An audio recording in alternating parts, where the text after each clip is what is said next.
So I wrote this blog Wednesday, May 11th, 2016, and it's called Do Like Me, Chapter 1, verses 5 through 9.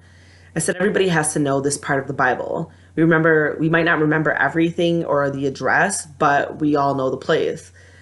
People know one of two things. One, it is real, or two, it is fake. You either believe or you don't. What I have seen about myself is this. I can't say I live by the words of this book on a daily basis. It is super vital that I live them because people are hurting all over the world and the Lord wants someone to help them see him immediately. For example, if I'm irritated about something and someone comes through and makes me laugh, then I've just been touched by something to stop the nonsense. And for all future scenarios, I will always talk about myself in the situations. Do Like Me, chapter 1, 5 through 9, is that chapter where you need to be accepted, respected, boastful, prideful, and most of all, the need to do you independent of God. It's what I'm trying to say here is like, you know, I took what I wanted and what I needed out of the Bible and said, okay, I'm going to use this. I'm not going to use that. I'm not going to love my neighbor. I'm going to ask God to smite these fools because they're doing X, Y, and Z. So this is what I'm talking about when I say do like me, chapter 1, verses 5 through 9. And I'm definitely being sarcastic when I'm talking about this. So when it comes down to it, we are limited in the time we have on this earth. This book is in the Bible of me, collection edition. We all know God and he's cool with us doing us. I catch myself in moments of weakness when I feel down or simply popping off, remembering that this is not about me.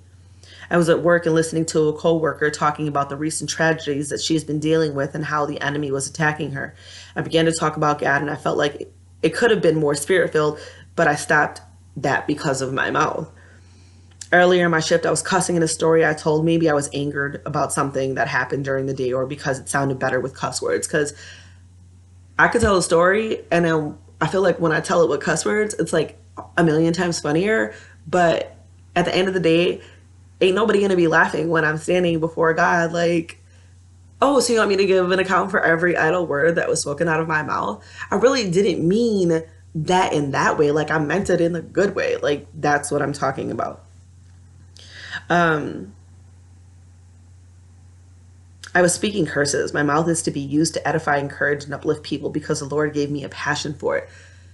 I really do like seeing someone like with an attitude problem. Like I feel like it's a challenge for me because I always have like attitude problems. And like I like to make like I love to laugh. It's my favorite thing to do. So if I see you with an attitude problem, I'm definitely gonna come over and try to make like the situation a little bit lighter.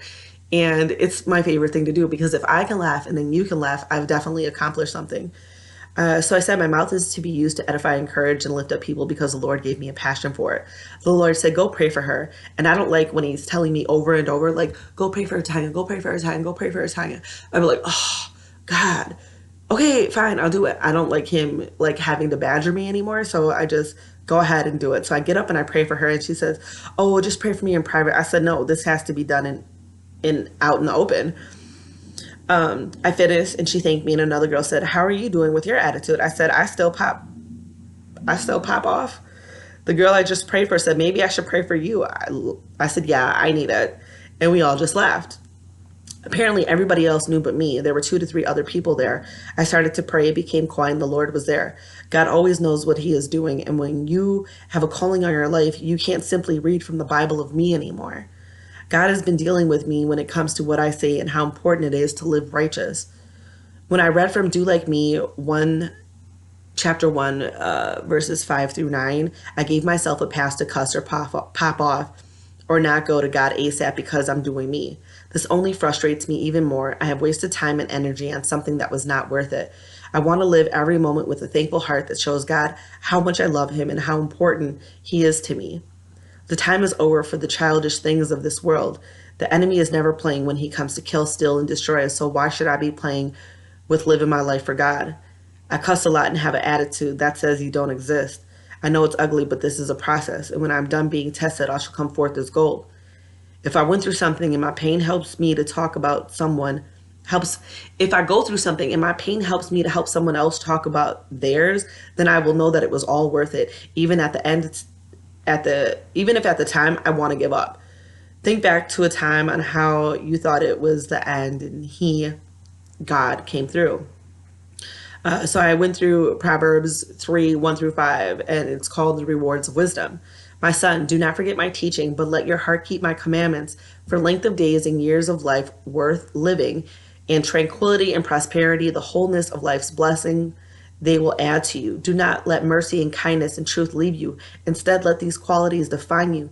Bind them securely around your neck. Write them on the tablet of your heart. So find favor and high esteem in the sight of God and man. Trust in and rely confidently on the Lord with all your heart, and do not rely on your own insight or understanding. It is so easy to get caught up in this world and just go with the flow. Like, okay, I was a big Jay-Z fan, like Jay-Z, Wu-Tang, like just real whatever. And, I'd be rapping some of these words and I just felt like it was cool. And I'm not saying Jay-Z made me feel like it was cool to cuss, because Jay-Z didn't. But in my way, like my life, people just understood you a whole different way if you approach them on their level. Like if I'm coming and I'm like, yo, this bat, people are like, girl, you're right. Nah, I mean, that's not like it. Can I tell you that today, January 12th, 2018, I'm perfect? Nope, I can't. Can I tell you that I live by every word of the Bible? No, I can't. I am telling you that I am walking out my salvation with fear and trembling, because I don't want to do anything to disappoint God. I don't want to pop someone off. I want my words to be seasoned. I want people to experience the God flavor that He has instilled in me so I could spread that around. I did a lot of things. Like, if I didn't like you, I would come into a room and I would shut the room down. Everybody in the room would know that I did not like you, and I wouldn't speak to you. I wouldn't say one word to you. Like, how is that positive or godlike in any way, shape, or form? It's not, but it's what I did. And do I feel bad about it? A little, but I'm not going to let it push me to the point of like condemnation. Like, oh my gosh, I feel bad about, being this type of person. Yeah, I did feel bad about it. But like, that's the moment where I look inside me and I'm like, I want to do better. I want to do better because I don't want to disappoint God in any way, shape, or form. And I know on a day-to-day basis, like, I need that grace because I fall off. Like, there's certain key things that will get me mad, and my pop off is super real.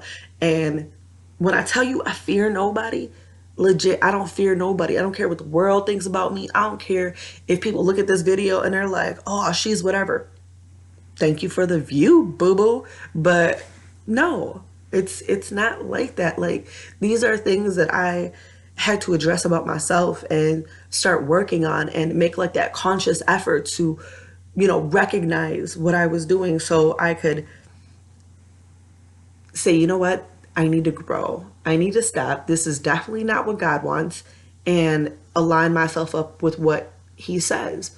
So, you know, don't do like me and, have your own Bible verses that you quote from, because it's ridiculous. Again, I implore you to holla at God today. Bye.